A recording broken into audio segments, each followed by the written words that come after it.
Ininspeksyon ngayong araw ni DPWH Secretary Vince Dizon ang ilang infrastruktura sa Iligan City na naapektuhan ng pananalasa ng bagyong Basyang. Layo ng hakbang na ito na maiwasan na ang naranasang malawakang pagbaha sa lungsod kamakailan. Si Alwidad Bashir ng Radyo Pilipinas Iligan sa sentro ng balita. Ilang araw matapos manalasa ang bagyong Basyang sa Iligan City, bumisita ngayong araw si Department of Public Works and Highways o DPWH Secretary Vince Dizon. Nais kasi ng kalihim na makita ang lawak ng pinsala ng bagyo sa mga infrastruktura sa lungsod. Kabilang narito ang Tubod Bridge at Mandulog Flood Control na nasira dahil sa lakas ng agos ng tubig sa kasagsagan ng pananalasa ng bagyo.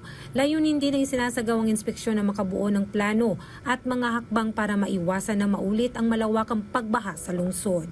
Sa ngayon, maayos na ang sitwasyon sa Tubod Bridge at nadaraanan na rin ng publiko matapos na ipag-utos ni Pangulong Ferdinand Marcos Jr. ang agarang clearing operation sa naturang tulay.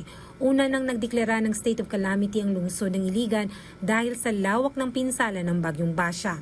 Ito ay upang mapabilis ang pagsasaayos ng mga nasirang infrastruktura at pagbibigay ng relief assistance at iba pang mga kinakailangang tulong para sa mga evacuee. Mula rito sa Iligan City para sa Integrated State Media, Alwidad Bashir ng Radyo Pilipinas, Radyo Publiko.